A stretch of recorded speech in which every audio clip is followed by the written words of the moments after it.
Hello, myself Dr. Latika Shah. Welcome back to my series Mental Health Matters. આજે second episode છે.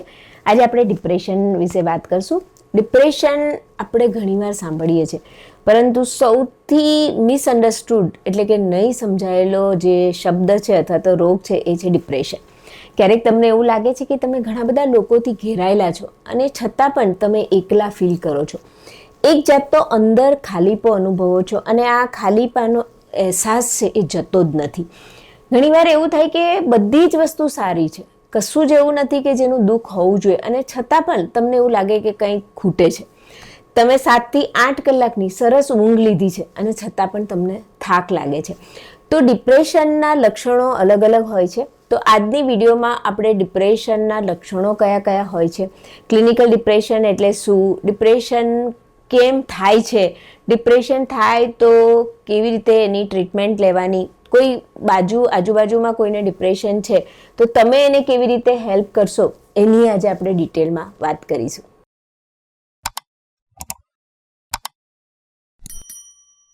What is depression? Depression એ એક mood disorder છે અને આ ડિપ્રેશનના જે પેશન્ટ હોય એ શું વિચારે છે, શું ફીલ કરે છે, એ દરેક વસ્તુ પર ડિપ્રેશન ઇફેક્ટ કરતું હોય છે. એના દરેક કામ, એના દરેક ડિસિઝન મેકિંગને એ એફેક્ટ કરે છે અને જિંદગીના દરેક પાસાને એ એફેક્ટ કરતું હોય છે. રિસર્ચ એવું કહે છે અને સાયન્ટિફિક ડેટા એવા છે કે 15% ઇન્ડિયન જે એડલ્ટ છે એ ક્યાંક ને ક્યાંક ડિપ્રેશનનો બીમારી છે. અને એવું કહેવાય કે દર 7 જે ટીનેજર એડોલેસન્ટ જે યંગ એજ છે એમાં દર 7 એક જણને ડિપ્રેશન નામની બીમારી છે. અને એમાં બહુ જ ઓછા લોકો છે કે જે ટ્રીટમેન્ટ માટે આગળ આવે છે અને એમને ટ્રીટમેન્ટ મળતી હોય છે.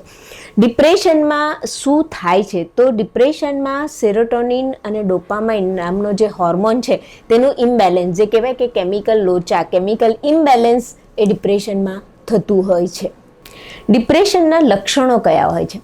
ડિપ્રેશનના પેશન્ટને દરેક વસ્તુમાંથી ઇન્ટરેસ્ટ ઓછો થઈ જતો હોય છે. ઘણીવાર જે વસ્તુ એ લોકો પહેલાં એન્જોય કરતા હોય એમાં એમને મજા નથી આવતી, ઊંઘની પેટર્ન બદલાઈ જતી હોય છે, ભૂખ ઘણીવાર વધારે પડતું ખાય અથવા તો ખાવાનું બંધ કરી દે, લોકોને મળવાનું બંધ કરી દે, રેસ્ટ લીધેલો હોય છતાં પણ જ્યારે ઉઠે ત્યારે એવું કહે કે હું થાકી ગયેલો છું, એટલે કે ફટીગ ફીલ થાય.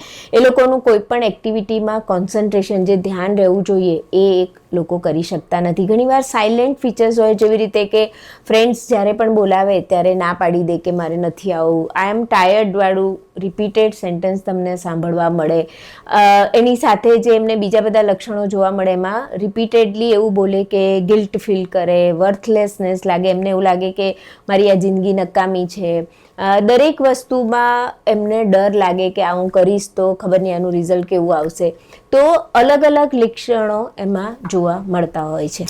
હવે તમને એક રિયલ એક્ઝામ્પલ કહું. મારી એક સ્ટુડન્ટ છે, એ સ્ટુડન્ટ્સને એવો પ્રોબ્લેમ હતો કે એને ફ્રેન્ડ સાથે જવું નહીં ગમતું હતું, મૂવી જોવા જવું ગમે નહીં. જ્યારે એને એક્ઝામમાં સારા માર્ક આવ્યા તો પણ એને કોઈ જાતનો આનંદ જ નહીં થતો હતો કે ભાઈ મને આટલા સરસ માર્ક આવ્યા છે. એની જે ખાવાની પેટર્ન છે એ બદલાઈ ગયેલી હતી, એને ભૂખ નહીં લાગતી હતી, રાત્રે મોડા સુધી એને વિચારો આવ્યા કરે, એને ઊંઘ નહીં આવતી હતી. અને એના પછી ખાલી એક જ વસ્તુ એને વધારે પડતું હતું કે મને મજા નથી આવતી. અને જ્યારે કાઉન્સેલિંગ થયું ત્યારે ખબર પડી કે એને ક્લિનિકલ ડિપ્રેશન છે. સો ઘણીવાર સિમ્ટમ્સ બહુ જ માઇલ્ડ હોય છે અને એ ટાઈમે જો તમે એને ડાયગ્નોઝ થઈ જાય તો આના રિઝલ્ટ બહુ જ સારા આવતા હોય છે. હવે ડિપ્રેશન કેમ થાય છે એની વાત કરીએ. હવે ડિપ્રેશન કેમ થાય છે એના રીઝનની વાત કરીએ તો ઘણીવાર બાયોલોજિકલ ફેક્ટર્સ હોય છે, સાયકોલોજીકલ ફેક્ટર્સ હોય છે અને સોશિયલ ફેક્ટર હોય છે. ડિપ્રેશન એક મલ્ટીફેક્ટોરિયલ કન્ડિશન છે કે જેના લીધે ઘણા બધા મલ્ટિપલ ફેક્ટર્સ ડિપ્રેશનને લઈ જાય છે. ડિપ્રેશન કોઈ એક સિંગલ વસ્તુથી કે આઘાતથી કે સિચ્યુએશનથી નથી થતું. ઘણીવાર એવું જોવામાં આવે છે કે વર્ષોથી નાની વસ્તુઓ એફેક્ટ થઈને છેલ્લે ડિપ્રેશન નામની બીમારી થતી હોય છે. ઘણીવાર ચાઇલ્ડહુડ ટ્રોમા હોય, ઘણીવાર રોજની જે લાગણીઓ એક્સપ્રેસ કરવી જોઈએ અથવા તો જે સ્ટ્રેસ થતો હોય અને એ પછી ક્યાંક તમને ડિપ્રેશનમાં લઈ જાય છે. ઘણીવાર ફેમિલી હિસ્ટ્રી એટલે કે જીનેટિક પણ હોય છે, હોર્મોનલ ઇમ્બેલેન્સ હોય, બ્રેકઅપ થયું હોય, લોનલી રહેતા હોય, તો આવા લોકોમાં ડિપ્રેશન જોવા મળતું હોય છે. ડિપ્રેશન માટે કોઈ રીઝન હોવું એ જરૂરી નથી. ઘણીવાર ઇડિયોપેથિક પણ એટલે કે જેનું કોઈ રીઝન ના હોય એવું પણ ડિપ્રેશન જોવા મળે છે. તો તમને અત્યારે મેં જે લક્ષણો કીધા એમાંથી કોઈ પણ લક્ષણો તમને લાગે કે તમારા કોઈ આજુબાજુ વ્યક્તિમાં છે, અથવા તો તમે આવું કોઈ વસ્તુ ફીલ કરી રહ્યા છો, તો તરત જ ડૉક્ટરને કહેવું અથવા તો તમારા આજુબાજુ કોઈ વડીલને કહેવું એ ખૂબ જ જરૂરી છે. હવે તમારા કોઈ ફેમિલી, ફ્રેન્ડ્સ, કોઈ એવું તમને લાગે છે કે એને આવા ડિપ્રેશનના લક્ષણો ફીલ થાય છે, તો તમે કેવી રીતે મદદ કરશો? આજે હું તમને 7 એવા સાયન્ટિફિક વેઝ કહું છું જેના દ્વારા તમે સામેની વ્યક્તિને મદદ કરી શકો છો. જો ફર્સ્ટ છે તે લિસન વિથ ફૂલ એટેન્શન, એટલે કે વ્યક્તિને કોઈ પણ ફોન કે તમને કોઈ પણ એવી બાબત કે એવું કોઈ વસ્તુ ના હોવી જોઈએ કે જે તમને ખલેલ પહોંચાડે. પૂરું ધ્યાન તમારું એ ફ્રેન્ડ છે, એ જે વ્યક્તિ છે એની સાથે હોવું જોઈએ, ફૂલ એટેન્શન સાથે. એને કહેવાય લિસન એટલે કે એક્ટિવ લિસનિંગ કરવું ખૂબ જરૂરી છે. એવું કહેવાય છે કે જે સર્વે કહે છે કે જ્યારે આપણે કોઈ વ્યક્તિને એકદમ ફૂલ એટેન્શન સાથે સાંભળીએ છીએ ત્યારે એનામાં ઓક્સિટોનિન નામનો હોર્મોન પ્રોડ્યુસ થાય છે, જે બોન્ડિંગ કરે છે અને સામેની વ્યક્તિનો સ્ટ્રેસ ઘટાડે છે. તો તમારે એ વ્યક્તિના પેઇનને એ વ્યક્તિ જે કે એને સાંભળવાનું છે. સેકન્ડ છે યુઝ વેલિડેટિવ લેંગ્વેજ, એટલે કે ઘણીવાર આપણે જે સામેની વ્યક્તિ ફીલ કરે છે એ ફિલિંગ્સને વેલિડેટ નથી કરતા. તમે એ જે વ્યક્તિ બોલતી હોય એને કહો કે તું જે કહે છે એ હું સમજું છું, તને જે પેઇન થઈ રહ્યું છે તે ફિલિંગ્સને હું વેલિડેટ કરું છું. ત્રીજું છે એવોઇડ ટોક્સિક પોઝિટિવિટી, એટલે ઘણીવાર આપણે એવું કહેતા હોઈએ છીએ ચીયરઅપ કર, આ તો કંઈ જ પ્રોબ્લેમ નથી, મજા કર. તો ઘણીવાર આપણે જ્યારે આવું પોઝિટિવ કહેતા હોય ત્યારે સામેની વ્યક્તિને પ્રોબ્લેમ થતો હોય છે, એટલા માટે કે પોતે પણ પોતાની જાતને ચીયરઅપ કરવાનો ટ્રાય કરે છે, પરંતુ ડિપ્રેશન નામની બીમારીના કારણે એ પોતે નથી કરી શકતો અને એ પોતે ત્યારે દુઃખ ફીલ કરે છે અથવા તો જે પણ એની ફિલિંગ્સ છે એને આપણે વેલિડેટ નથી કરતા. સો આવી ટોક્સિક જે પોઝિટિવ કહેવાય એ વાતો નહીં કરવી એ વધારે જરૂરી છે. બીજું છે જેન્ટલી એન્કરેજ પ્રોફેશનલ હેલ્પ, એટલે કે બહુ જ ધીરે ધીરે એને કોઈ પ્રોફેશનલ હેલ્પ લેવા માટે એન્કરેજ કરવાનું છે, જેમાં કોઈ કાઉન્સિલર પાસે કે સાયકેટ્રિસ્ટ પાસે એને લઈ જવું બહુ જરૂરી છે. એના માટે એની એપોઇન્ટમેન્ટ લઈ આપો છો. ઘણીવાર એવું પણ થાય કે તમે થોડા સિટિંગ સુધી એની જોડે જાઓ, કારણ કે એ વ્યક્તિ પોતામાં એનામાં નથી કે પોતે જાતે ડૉક્ટર પાસે જાય અથવા તો એની એપોઇન્ટમેન્ટ લે. તો આવા ટાઈમે શરૂઆતના પીરિયડમાં એ વ્યક્તિ સાથે જવું, એને એન્કરેજ કરવું એ બહુ જરૂરી છે. એની સાથે છે સપોર્ટ સ્મોલ એક્શન. ઘણીવાર આપણને એવું લાગે કે એને એટલું બધું ફોર્સ કરીએ કે આપણને એવું થયું છે કે આજે ને આજે એનું આ ડિપ્રેશન અથવા તો જે એનો સેડ મૂડ છે જતો રહ્યો છે, પણ એવું જ નથી પોસિબલ. નાની નાની એક્શન પર ધ્યાન આપો, જેવું કે એને વોક માટે લઈ જાઓ, એને મેડિટેશન માટે એન્કરેજ કરો, એને જર્નલિંગ લખવા માટે એન્કરેજ. સો નાની નાની કોઈ એક પણ એક્શન એ કરે તો એને એ રીતે કરવા દો. બીજું છે રિસ્પેક્ટ ધેર પેસ. આ જે હિલિંગની જે આ જર્ની છે એ કોઈ રેસ નથી, એને એના સમયે આ વસ્તુને કરવા દો. ઘણીવાર એવું થાય કે એવું કે આજે મને કશાનો જ મૂડ નથી, મારે લખવું નથી, મારે આજે કંઈ જ કરવું નથી, તો આપણે ઘણીવાર ઇરિટેટ થઈ જઈએ, પણ નહીં, એને એ ટાઈપનો સ્પેસ આપો. એના ટાઈમે એ જ્યારે કે એ ટાઈમે એને મદદ કરો. બીજું છે બી કન્સિસ્ટન્ટ. આ જે ડિપ્રેશનવાળા વ્યક્તિ હોય છે એ પોતાને બર્ડન ફીલ કરતા હોય છે, એટલે એ ઘણીવાર આપણી પાસે હેલ્પ માંગશે નહીં, પણ આપણે સામે રહીને હેલ્પ માંગવાની છે. ઘણીવાર તમે એને ફોન કરો અથવા તો મેસેજ કરો અથવા તો કોઈ વાર એને મળવા જાઓ, એક હગ આપો. ઘણીવાર તમારો એક મેસેજ કે હું તારી સાથે છું એ પણ બહુ મોટો ઇમ્પેક્ટ થતો હોય છે. તો આ હિલિંગ જર્નીમાં એમને સપોર્ટ કરવો બહુ જરૂરી હોય છે. સાયન્ટિફિક રિસર્ચ એવું કહે છે કે જે વ્યક્તિને એવું લાગે કે કોઈક એની સાથે છે અથવા તો કોઈ વ્યક્તિ એને સમજે છે, એવા પેશન્ટની રિકવરી બહુ સ્પીડી થતી હોય છે અને માટે જ આવા વ્યક્તિઓને સપોર્ટ કરવો એ ખૂબ જરૂરી છે. હવે ડિપ્રેશનની ટ્રીટમેન્ટ શું છે? ફર્સ્ટ સેન્ટેન્સ જે તમારે મેઇન યાદ રાખવાનું છે કે ડિપ્રેશન ઇઝ એબ્સોલ્યુટલી ટ્રીટેબલ. આ કોઈ લાઈફ સેન્ટેન્સ એટલે કે જિંદગીભરની સજા નથી. તમે યોગ્ય સમયે એનું નિદાન થયું હોય, એની જો તમે ટ્રીટમેન્ટ લો અને તમારી સાથે સપોર્ટિંગ સિસ્ટમ હોય તો તમે આરામથી આ જંગને લડી શકો છો.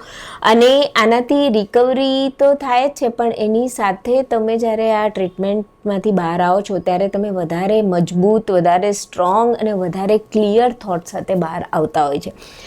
એવું કહેવાય કે ઇન્ડિયામાં 75% લોકોમાં નિદાન જ નથી થતું, ટ્રીટમેન્ટ નથી લેતા. અધરવાઇઝ જો તમે યોગ્ય ટ્રીટમેન્ટ લો અને તમારી સાથે સપોર્ટિંગ સિસ્ટમ છે તો તમે ડિપ્રેશનને આરામથી હરાવી શકો છો. ડિપ્રેશનમાં શું ટ્રીટમેન્ટ હોય એની વાત કરીએ તો ફર્સ્ટ છે સાયકોથેરપી. જે સાયકોથેરપી છે એમાં કોગ્નિટિવ બિહેવિયર થેરપી એટલે કે CBT આપવામાં આવે છે, ઇન્ટરપર્સનલ થેરપી આપવામાં આવે અને તમને એ રીતે વિચારતા કરે છે કે તમારા જે લાગણીઓ છે, તમને જે તણાવ થાય છે એને તમે કઈ રીતે ડીલ કરશો એ તમને આ સાયકોથેરપીમાં સમજાવવામાં આવે છે. બીજું છે મેડિકેશન, એટલે કે જેમાં એન્ટી ડિપ્રેશન દવાઓ આપવામાં આવે છે. બેઝિકલી ડિપ્રેશનમાં જે તમને વાત કરી કે કેમિકલ ઇમ્બેલેન્સ થતું હોય તો આ દવાઓથી તમારું કેમિકલ બેલેન્સ થાય છે અને એના લીધે તમને રિકવરી ફાસ્ટ મળે છે. ત્રીજું છે લાઇફસ્ટાઇલ ચેન્જ, એટલે કે જેમાં તમારે ડેલી વોક પર જાઓ, યોગા કરો, તમારી એડિક્વેટ ઊંઘ એટલે કે સ્લીપ હોવી જોઈએ, ન્યુટ્રિશનલ ડાયટ હોવું જોઈએ, એની સાથે જે તમારો સ્ક્રીન ટાઈમ છે એ થોડો ઓછો કરશો તો આ બધા તમને વસ્તુઓ હેલ્પ થશે. અને લાસ્ટ છે સોશિયલ સપોર્ટ એન્ડ રૂટીન, એટલે કે તમને એવું કોઈ વ્યક્તિ હોવું જોઈએ જેની સાથે તમે વાત કરી શકો, તમારા ફેમિલી, તમારા ફ્રેન્ડ, જે તમારો રોજનો પ્રોગ્રેસ જે છે તેમાં તમને સપોર્ટ કરે, તમે કઈ રીતે બીજી બધી એક્ટિવિટી કરી રહ્યા છો એમાં તમને સપોર્ટ કરે અને તમારું એક રૂટીન હોવું જોઈએ જે તમને આ બધી વસ્તુઓમાં હેલ્પ કરે. આ જે ડિપ્રેશનની હિલિંગ જે જર્ની છે એ એટલી બધી ઇઝી નથી હોતી, એમાં અપ્સ ડાઉન હોય છે, ઘણા દિવસો હેવી જાય છે, ઘણા દિવસો હોપવાળા હોય છે. પણ તમે આ જર્નીમાં એકલા નથી, તમે કોઈની સાથે વાત કરો, તમે રીચ આઉટ કરો. There is a help and there is a hope. તમે કોઈની સાથે હેલ્પ લેશો તો તમારી પાસે હોપ છે. તમે કોઈની સાથે વાત કરો એ બહુ જ જરૂરી છે. ડિપ્રેશન ઘણીવાર ઊંચા અવાજે બોલતું નથી હોતું કે મને ડિપ્રેશન છે અથવા તને ડિપ્રેશન છે. ઘણીવાર જે ખડખડાટ હાસ્ય કરતું હોય એની પાછળ છુપાયેલું હોય, ઘણીવાર જે સ્ટ્રોંગ લાગતું હોય, મજબૂત દેખાતા હોય એવી વ્યક્તિઓની આંખોમાં હોય છે. અથવા તો ઘણીવાર હંમેશા તમે એમને પૂછો કે તું કેમ છે તો આઈ એમ ફાઇન કહેતું હોય એ વ્યક્તિમાં પણ હોઈ શકે છે. ઘણીવાર જે વ્યક્તિ શાંત મૌન હોય એની સાથે પણ છુપાયેલું હોય. ઘણીવાર અમુક વ્યક્તિઓને તમે મેસેજ કરો છો, અનરીડ મેસેજ એ પણ એક નિશાની હોઈ શકે છે. ઘણીવાર એક વ્યક્તિ કે જે કાયમ એવું કહેતો હોય કે મને થાક લાગે છે, ઘણીવાર એ વ્યક્તિ કે જે જમવાનું સ્કીપ કરતો હોય, તો આવા ઘણા બધા સાયલેન્ટ કહી શકાય એવા લક્ષણોમાં ડિપ્રેશન છુપાયેલું હોય છે. તમને કોઈ આજુબાજુ કોઈ એવી વ્યક્તિઓ દેખાય કે જેને આવા લક્ષણો છે અથવા તો તમે પોતે કોઈક આવા લક્ષણોથી ફેસ કરી રહ્યા હોય તો rich out, please talk to someone. તમે કોઈકને કહો અથવા તમને એવું લાગે છે કે કોઈ આજુબાજુ તમારા આવા કોઈ લક્ષણો છે તો એને એક મેસેજ કરો, એક ફોન કરો.